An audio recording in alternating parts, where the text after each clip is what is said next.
ان شاء الله يا ربي. شوف ان شاء الله المغرب يروح حتى لا فينال اذا كتب ان شاء الله يروح لبعيد. المغرب واحنا دخلنا في مقارنات مع الكره المغربيه ودائما نحييها، وانت قدمت حتى تقارير على نهضه الكره المغربيه والاسباب.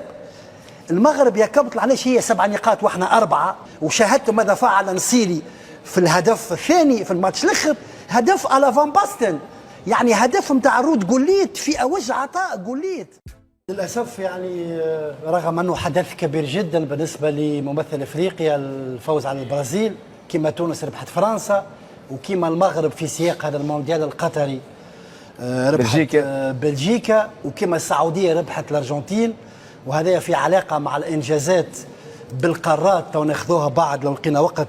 انه الحصيله الافريقيه ل5 منتخبات افريقيه شاركت في النهائيات، تونس المغرب السنغال الكاميرون غانا. عادل بوهلان نقول لك انه الحصيله استثنائيه على المستوى الرقمي بالنقاط، تو كيوف الماتش نحكيو عليها، ما هي حصيله افريقيا غير مسبوقه في تاريخ المشاركات الافريقيه.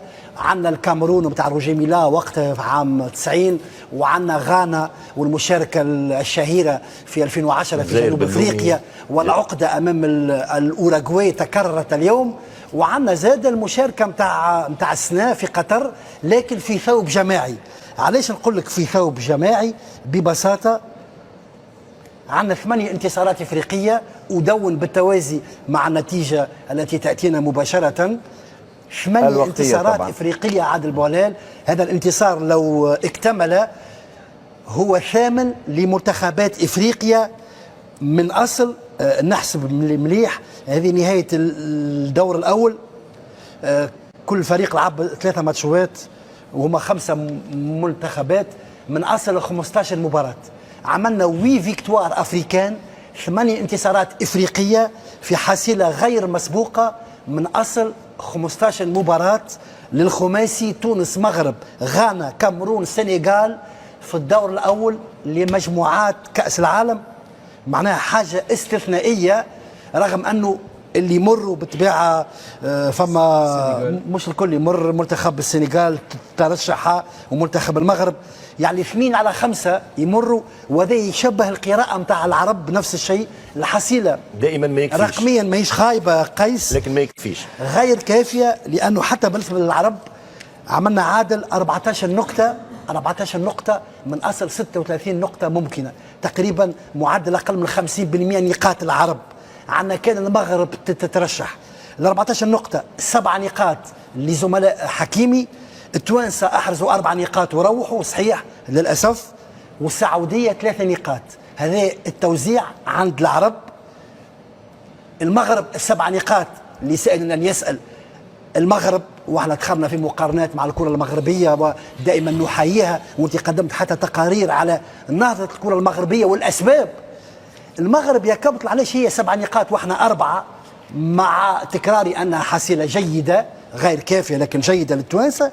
المغرب 7 نقاط خاطر عندها جماعه يكوروا، وهنا نرجع لتحليل تونس سريع، يكوروا في بايرن ميونخ، في تشيلسي، وزوز في سيفيا، والاخر في وست هام.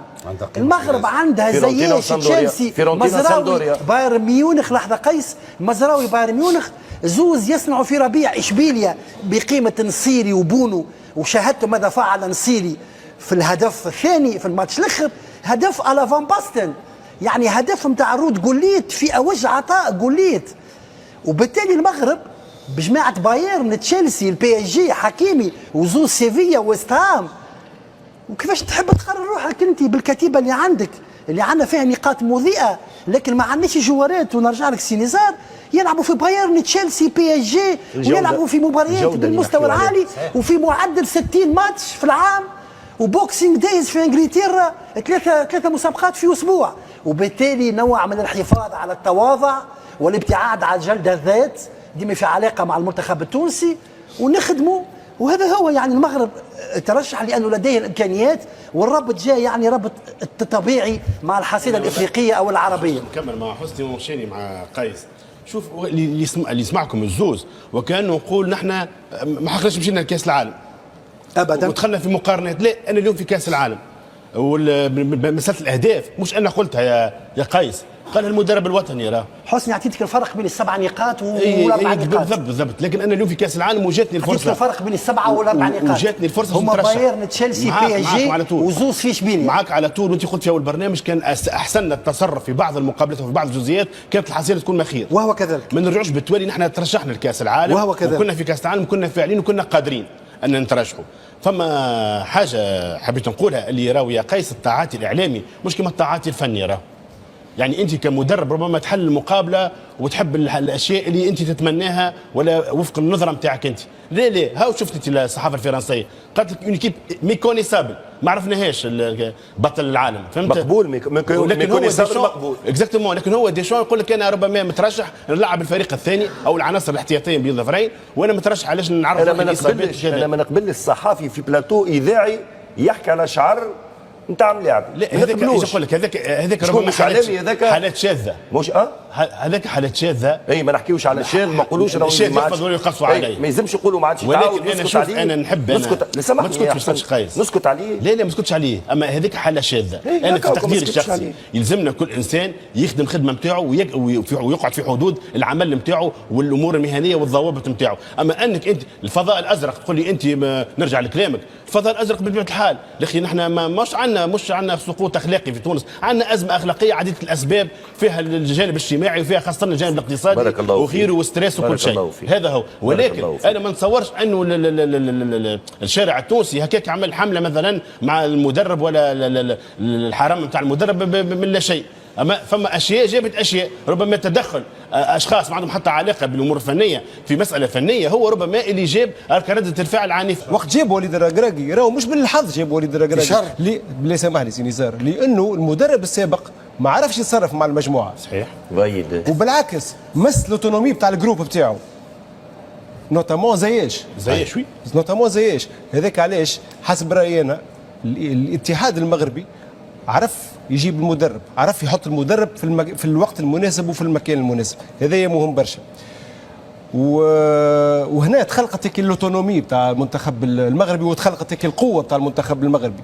وهنا نرجع نحكي على المنتخب التونسي، راهو الملاعبيه كي يدخلوا ويحضروا ستاج ولا مش يحضروا كاس عالم راهو ينساو واش قاعدين يتقال في البلاتوات، وينساو واش قاعدين يتقالوا في الصحافه، والملاعبي السابق الفلاني ايش قال والاخر ايش قال، مش يركزوا على البطوله بتاعهم، مش يركزوا كل واحد مش يقوم بالدور بتاعه ويجاوبوا سور تيران. بون الحاجه الاخرى ممكن احنا نحكيو، حسني كان عمل مقارنه ما بيننا وما بين المنتخب المغربي، المقارنه ما بيناتنا ما تجوز، خاطركش الملاعبيه اكثريتهم خلينا نقولوا 100% مولودين معناها مش في المغرب، مولودين فرنسا في بلجيكا فرنسا بلجيكا عندهم بريفيليج. اول حاجه كونه الباسبور هذاك يخول لك يعطيك اكثر شانس باش تلعب في الاوروب، ماكش يعني ماكش ترونجي ماكش القماش النتيجه القماش يعطيك الصحه. اللي لابسين علاش المغرب شكونهم؟ علاش من الاول اني وقتها قلت حتى المكتب الجامعي عنده دور كبير كونه هو يرولونسي لي جوار نتاعنا كي يبداو اون جوناج نجموا نصدروهم، نجموا يعطيك الصحه، نجموا احنا بالعلاقات نتاعنا حتى والفرق خاصة الفرق أنا معاك، لكن الفرق توا في الوضع اللي فيه الفرق التوانسة ما يساعدهمش. احنا ولينا ناخذوا ملاعبية 30 نخلصوا فيهم 100 مليون في الشهر. صحيح. لكن هم الملاعبيه قاعدين يمشيوا للدوري السعودي في الدرجه الثانيه والدرجه الثالثه، على فكره هذو ملاعبيه في الديفيزيون ناسيونال ماهمش لي جون لا حتى نحكي لك نحكيو معناها عمر معين قاعدين يدبر شويه فلوس تقريبا فيها باس هذاك اللي في الدوري السعودي حتى صغار في السن رونالدو قريب من النصر السعودي توا شو تحكي انت؟ لا صحيح لا رونالدو كمل كاريره يا مش ناقص فلوس مش ناقص فلوس نحكيو توا شكون يقول لك رونالدو ماذا بين يخرج باب كبير وما يمشيش الدوري السعودي مثلا. عبد الحق انت عشت في المغرب كما عشت في تونس وعندك شعبيه كبيره في المغرب ومحبه كبيره وايضا علاقه كبيره مع المغاربه ومع الكره المغربيه، اعتقد الانجاز هذا ما فيهش اكش. على كل حال المغرب كي بلادي كيف كي تونس كي الجزائر كي المغرب، انا بحال يعني مغرب عربي تاعي راهو مكسب ليا. المغرب يحترموا الناس، يعني اليوم فيليسيتاسيون يعني الفريق اليوم حمرونا وجوهنا. فيليسيتاسيون مو سهل، لان المغرب شهر قبل المونديال نحاول نطرينورها، كانت عندهم شجاعه باش يبعدوا المدرب شهر قبل المونديال، وشد وليد المونديال، شد وليد الركراكي شد، كانت شجاعه كبيره، لان كل ما كانتش نتائج راه تقدر يعني تغير الامور.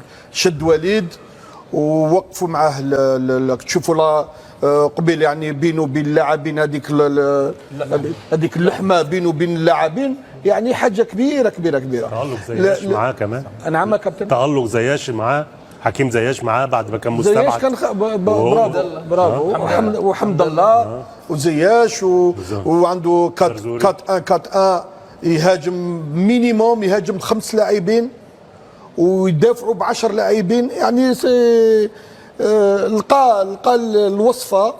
ان شاء الله يا ربي، شوف ان شاء الله المغرب يروح حتى لا فينال اذا كتب ان شاء الله يروح لبعيد المنتخب المغربي بالتاكيد، هذا ما نتمنى.